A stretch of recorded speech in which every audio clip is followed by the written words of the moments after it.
Welcome back to the news at 10. It's been 2 months and 7 days since health services in most public hospitals in Nigeria have been near comatose owing to an industrial action by the joint health sector unions, JOHESU. Since then, there have been various meetings between the federal government team and JOHESU, but the issues at stake have remained unresolved. In this report, our correspondent, Yomi Otaigbe, takes a look at the effect of the strike on the public and why the strike persists. My son was sick during the Christmas. Taking him to hospital, there's no, they say strike. They are on strike. Until a child that is, or somebody that is sick that is dying. I have a friend that is a medical doctor. They are doing skeletal work in Abuja, in Nasarawa.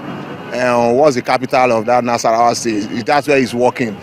And he says it's just skeletal work they are doing. Everything is down. These experiences portray what Nigerians seeking medical services in most public hospitals nationwide have had to go through since the joint health sector unions, JOHESU, began an indefinite strike on November 13 last year. I'm right inside the emergency ward of the National Orthopedic Hospital, Igbobi Yaba, here in Lagos. And as you can see, there's absolutely nothing going on here. The same could be said of other wards at the hospital, except for a few that still have some patients who have nowhere to go. Such is the fate of 51-year-old Mr. Innocent Okbara-Okere, a spinal cord patient. He shares his experience. It has been a difficult situation since the nurses have been on strike because they arrest people to our patients. This is 2 months now on strike. It's only doctors that come and prescribe our drugs. We are not seeing nurses. You see my leg, you see my hand. Some patients died. Some go other areas where they could not be treated properly like here. Behind this hardship the patients are going through is a protracted tussle between JOHESU and the federal government. JOHESU, made up of all other health workers except medical doctors, wants the implementation of the National Industrial Court ruling on salary adjustment and skipping of consolidated health salary structure, CONHES 10, among other demands. We have about 11 of them. Issue of promotion of our members who have been stagnated, some of them up to 15, 16, 17 years on the same level. They've been on CONHES 14 for many years. That's moving them from 14 to 15, which is grade level 17. And that is implementing the circular from Office of Staff, Office of the Head of Service, since February 2001. The federal government here, represented by the Federal Ministry of Health, does not seem to controvert any of the demands by JOHESU. So why does it seem difficult to resolve these issues, knowing that Nigerians are being denied full access to healthcare services? A lot of issues that bordered on relationship in the Ministry of Health, we have taken the necessary steps to address those issues with them. But there are other issues that are not dependent only on the Ministry of Health. There are other stakeholders, issues about money, issue about circulars. You know, they involve other ministries like the Office of the Head of Service, the Office of the Minister of Finance, Salaries and Wages Commission. A lot of those decisions have to be taken from other sections. Nigeria's public health sector has had more than its fair share of industrial action. The question begging for urgent answer is, when will this current strike come to an end? Yomi Otaigbe reporting for Channels Television News. The leaders of 2 warring communities in Osun State embraced peace today to demonstrate their decision to sheath their swords over the disagreements that culminated in communal clashes which rocked their communities last week. Ikpetumodu and Ashikpa, both in Ife North local government area of Osun State, have been at loggerheads for some days over a land dispute. At the peace meeting today, chiefs and leaders of both communities agreed to work together. Meanwhile, the state government has cautioned the communities against engaging in acts capable of jeopardizing the peace of the communities and the state at large. The government has taken steps to ensure that necessary security arrangements be made in order to forestall further breakdown of law and order in the community. In terms of resolving the underlying crisis, Mr. Governor Rauf Aregbesola is meeting with the leaders of the two communities to resolve whatever underlying differences that led into the breakdown of law and order in the community. Some of our leaders in the community in that area, like General Kinriade, had been to the place in order to try to resolve the matter.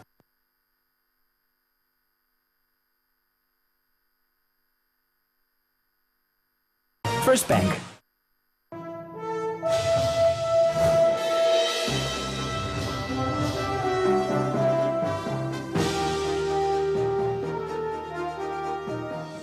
Welcome to Business News. I'm Anne Mwawadu. The Monetary Policy Committee has left the benchmark interest rate at 13%. The committee also retained the CRR for private deposit at 20% and the public sector deposit at 75%. It also left the liquidity ratio at 30%. The committee says the decision is based on the development in the economy.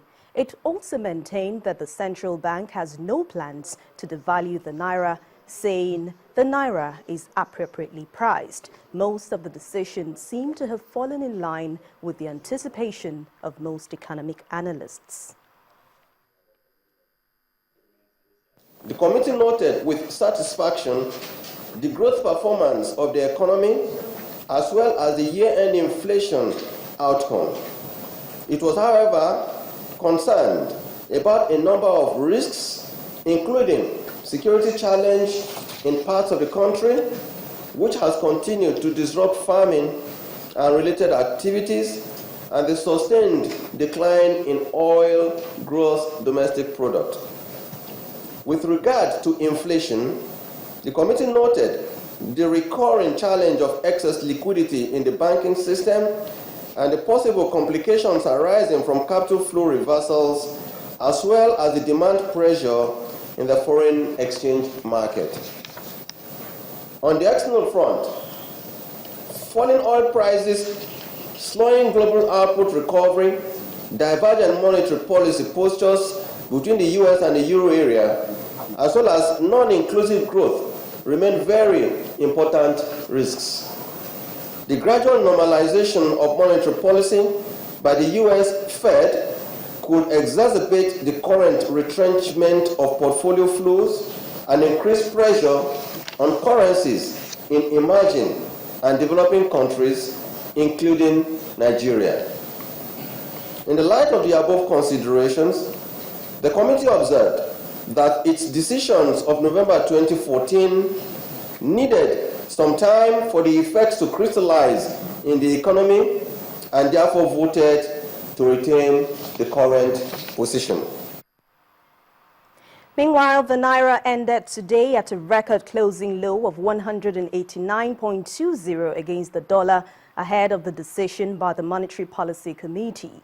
Dealers say the currency was 1.1% down despite a central bank intervention to prop it up, owing to the lack of dollar liquidity and the apprehension ahead of the meeting. The Central Bank of Nigeria had intervened in the foreign exchange market with dollar sales to boost the naira. And this is the second day the CBN is doing this week. The naira, which was trading near record intraday lows of 191.85 to the dollar, firmed in volatile trades to 189.20 after this intervention.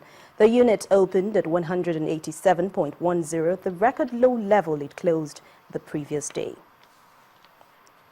And the International Monetary Fund has cut its forecasts for global growth for 2015 from 3.8% to 3.5%. The IMF says following the sharp fall in oil prices, which is positive for most countries. It expects weaker investments from developed and emerging economies over the next few years. And according to the institution, the Eurozone's slow economic recovery is a case in point, which the slowdown in China is another factor behind the revised forecasts. Coming with a downgrade in forecasts also is the cut in projections for next year to 3.67%. Meanwhile, Brent crude oil prices steadied below $49 a barrel today after the International Monetary Fund cuts its forecast for global economic growth in 2015, implying lower demand for fuel. The IMF, in its latest World Economic Outlook, says global growth is projected at 3.5% for 2015 and 3.7% for 2016. That's reducing its forecast by 0.3 percentage points for both years. Brent crude traded around $48.84 a barrel, unchanged from Monday's close. U.S. crude was trading down $1.28 from Friday's close of $47.41 a barrel.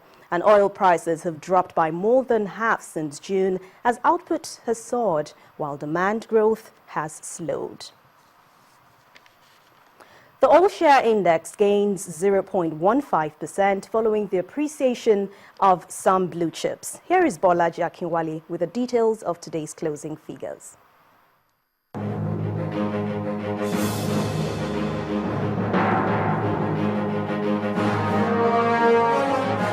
Hello, welcome to the Stock Market Report. Key indicators at the equities market edged up on Tuesday. The benchmark index gained 0.15% to close at 29,819.39. The market's capitalization stood at 9.9 trillion naira. On the advances table, Guinness added 5 naira 50 kobo to its share price. It came ahead of 40 Oil, which gained 2 naira 58 kobo, and WAPCO with 2 naira 20 kobo. On the decliners list, Nestle dropped 24 naira 50 kobo, while Seplat and 7up lost 6 naira and 1 naira 90 kobo each. On the volume chart, FBN Holding pulled 72.8 million shares. Zenith Bank recorded 35.3 million shares, while Transcorp add 28.3 million units of shares. In total, investors exchanged 4.1 billion naira for 311.5 million shares in 4,640 deals. That's it on the Stock Market Report. I am Bolaji Akinwale.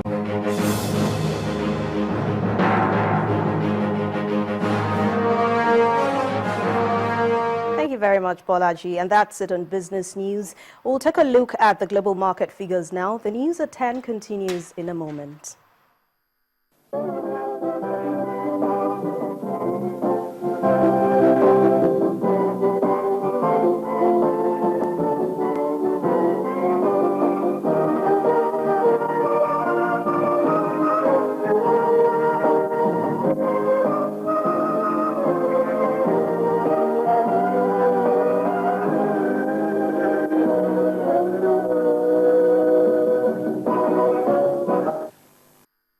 First Bank. About 50% of an estimated 5 million Nigerians who suffer from diabetes are unaware of their status. This statistic comes to the fore as Novo Nordisk, a leading healthcare company, introduces liraglutide Victoza for the treatment of type 2 diabetes into the Nigerian market. The general manager of the company says the launch of this product in the country will enable sufferers control their blood glucose levels with reduced risk of exposure to low blood glucose. The Intercontinental Hotels Lagos playing host to medical professionals, management of Novo Nordisk and the media. On the table is the issue of diabetes as Novo Nordisk introduces Victoza, liraglutide, into the Nigerian market. The need for this innovation in the treatment of diabetes is encapsulated in these messages from the Federal Ministry of Health and Diabetes Association of Nigeria. In November 2014, there was an amendment to the statistics. It gives Nigeria about approximately 5 million people living with diabetes. They said this is the highest in sub-Saharan Africa. The launch gets the endorsement of the Danish government. But why the rise in the cases of diabetes in the country? Availability of fizzy drinks and all that loaded with sugar. In fact, quite a number of even the fruit juices, actually, they use sugar to drive demand. So it's a major problem participating type 2 diabetes. And here Dr. Enag highlights the beauty of liraglutide. It provides a sustained and consistent reduction in blood glucose levels. It also, gives you a clinically significant reduction in weight. It also reduces systolic blood pressure.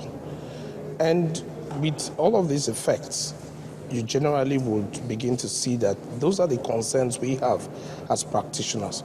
The management of Novo Nordisk expresses delight at the launch. We are proud to put that in the hands of the diabetes patients, the adult diabetes patients. We are definitely confident that it will improve the capacities to manage the disease.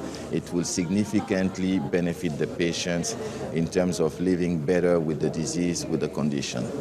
With Victoza now accessible to sufferers of diabetes, they can now achieve glycemic control when diet and exercise is not enough. Chris Illems, Channels Television News. Still ahead on the news at 10, Nigeria Golf Federation inducts 22 amateur players into the professional cadre. That's on Sports News. Please stay with us.